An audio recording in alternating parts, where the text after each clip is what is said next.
Welcome back to the channel, everyone. Today is Wednesday, and we have an absolutely massive amount of Port Charles drama to unpack together. We are so glad you're here to dive into all the messy details with us. So grab a huge cup of coffee, and let's just jump right into the madness. And honestly, I just have to start with Britt Westbourne because I am so incredibly stressed out for her right now. You guys, Britt is just completely fed up. She has finally hit her absolute breaking point. In an office at General Hospital, it is plain to see that Britt has just had enough of everyone and everything. And she tells Lucas Jones in no uncertain terms that she is done.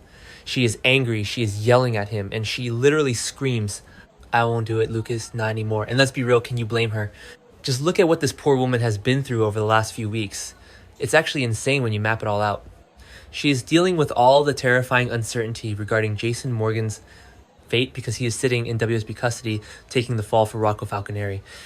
Rocco shot Ross Cullum, and Jason is sacrificing his own freedom for a teenager. And Britt knows this now because Rocco personally confessed to her. Plus, Cassius Faison already told her. So she has that massive secret weighing on her. But that's not even the worst of it. Britt is dealing with her own terrifying fate. Her Huntington's disease symptoms are coming back, and she is expected to complete this ridiculous, highly dangerous cold fusion project that belonged to her monster of a father, Cesar Faison. Jen Sidwell and Ross Cullum are literally holding her life-saving medication hostage, demanding she finish Faison's final project. And Lucas has been trying to convince her to stay the course to keep Sidwell close, to reverse engineer the meds, so Marco Rios' death wasn't in vain. But Britt is just snapping. She can't take any more of these impossible expectations. She is taking a stand for herself, and I am here for it. Maybe I'm being too harsh on Lucas, because he's in extreme danger too, remember? Cassius planted the idea in Sidwell's head that Lucas killed Marco, but Lucas needs to back off. Britt's life is hanging by a thread, and she is done being a pawn in this Windermere nightmare. Good for her. Seriously good for her. So then we shift over to some other hospital drama, and this one is just classic soap opera messiness. Curtis Ashford is checking in with his ex, Portia Robinson, and Curtis appears to be smiling, but you guys, it is definitely a smile of pure disbelief. He is trying to keep his cool, but he is failing miserably. He looks at Portia and asks, "So Isaiah Gannon was there for your exam." Oh boy. You can just feel the tension radiating off the screen. Curtis is going to lose his mind. He later goes to confront Isaiah, and he is furious. He feels like Isaiah has absolutely no business being in that exam room when Portia is carrying Curtis's baby, not his. And honestly, I kind of see Curtis's point here. Why is Isaiah hovering so much? I know he's a doctor. I know he was at the cabin with Portia when Lulu called him for Rocco's infected hand, but there are professional boundaries, right? But then again, Curtis needs to take a massive step back and look at his own life. The man just caused a horrific car crash on Route 91 because he was passionately kissing Jordan while she was driving. They swerved to avoid Charlotte and Danny, and the car went up in flames. So maybe Curtis shouldn't be throwing stones right now.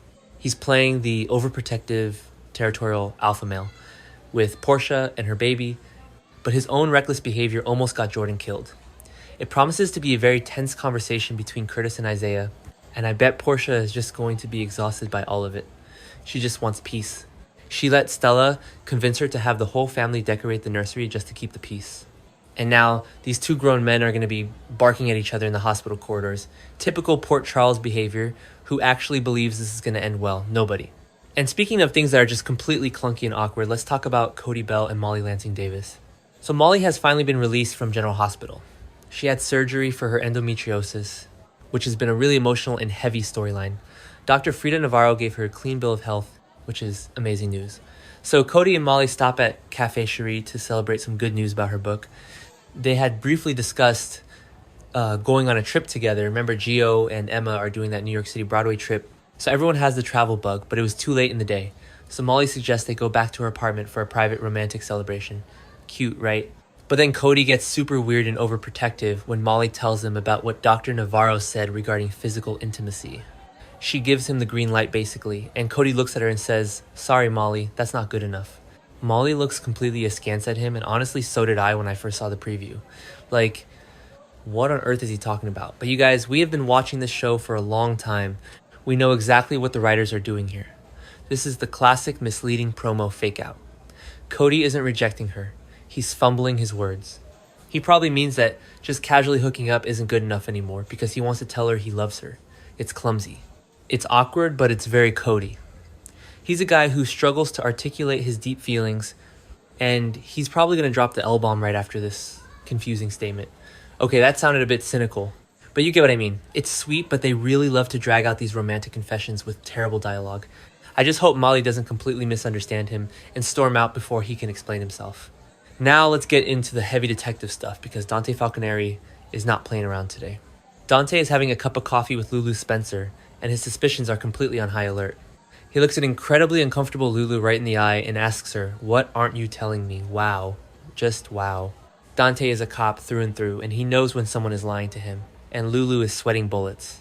The topic of conversation is obviously their son, Rocco Falconeri. Dante knows something major is bothering the kid. He noticed Rocco was super quiet at the baseball field the other day, and he thought he knew why, but he has no idea about the actual truth. The truth is that Rocco shot Ross Cullum on Pier 55. Rocco is the reason Jason Morgan is locked up in WSB custody. And Rocco is spiraling. He has an infected hand. Lulu had to call Isaiah to the house and then take Rocco to the ER. And Rocco is making incredibly reckless moves, like delivering an extra pillow to Cullum's room. What were they thinking letting him do that? Cullum could recognize him, and Lulu is sitting there trying to keep this massive, explosive secret under wraps. She will probably tell Dante that everything is fine. Or she might try to deflect and blame Rocco's worry on Danny Morgan's situation, because Danny has been acting out, wanting to join Sonny's mob to take down Jen Sidwell, and he even wrecked Charlotte's car on Route 91. So it's a plausible excuse. But will Dante be able to pry the whole truth out of Lulu? I really don't think so, not yet. Lulu is terrified. And let's not forget she's currently dating Cassius Faison, who is posing as Nathan West, and Cassius knows the truth too. It is a web of lies, and Dante is just pulling at the very first string. When this all blows up, the fallout is going to be biblical. Jason's freedom is on the line, Rocco's future is on the line, and Lulu's relationship with Dante is going to be severely damaged by this deception. So while Dante is playing, Detective Rick Lansing is playing the paranoid advisor over at Sonny Corinthos' place. Ethan Lovett is back in Port Charles, which we are all thrilled about. He had that flirty catch-up with Christina. He had that emotional reunion with Tracy Quartermain where they talked about Luke Spencer, and now he is making his moves. Ethan was waiting for Sonny at his house, and he flat out asked Sonny for a job. Ethan came right out and said he thought Sonny could use some help since Jason is away in custody. So yes, Ethan wants into the mob business. And Sonny is totally down for it, because they share a common enemy, Jen Sidwell.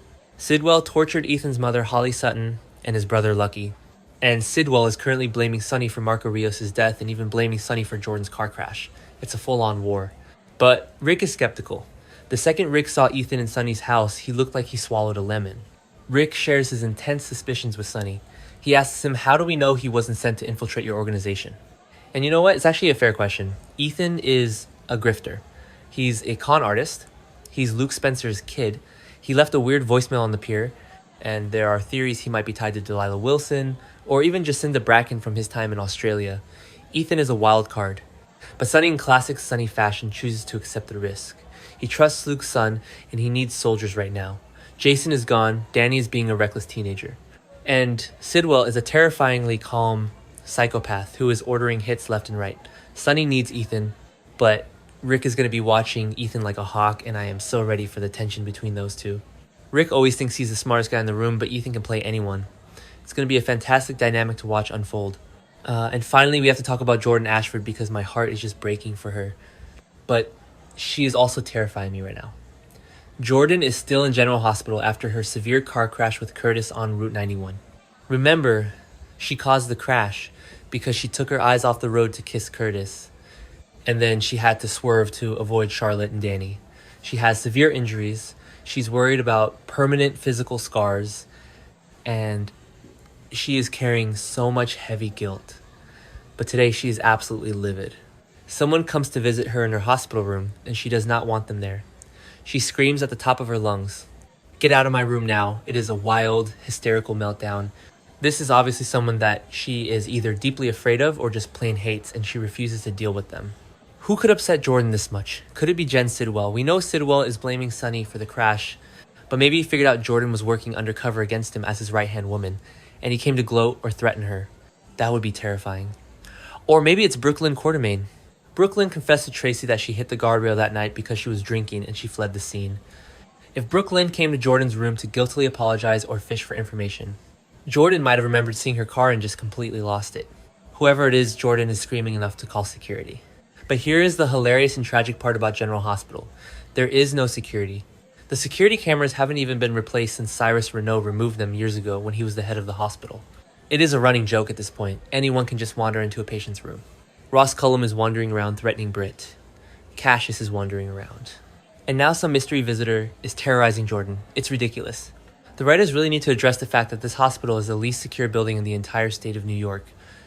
But regardless of the glaring plot holes, the emotion in that scene with Jordan is raw. She is traumatized, she is in pain, and she is lashing out. I just hope Curtis hears her screaming from down the hall while he's busy yelling at Isaiah and actually comes to help her. So yeah, that is where we are at today. Britt is quitting the Cold Fusion project. Curtis is marking his territory with Portia. Cody is fumbling a love confession. Dante is closing in on Rocco's massive secret. Sonny is hiring a wildcard in Ethan. And Jordan is having a full-blown meltdown. It is messy, it is chaotic, and it is exactly why we can't stop watching this show. I am exhausted just talking about it, but I know I'll be glued to the screen tomorrow. Let me know in the comments who you think Jordan was screaming at, because I am genuinely stumped and I need your theories.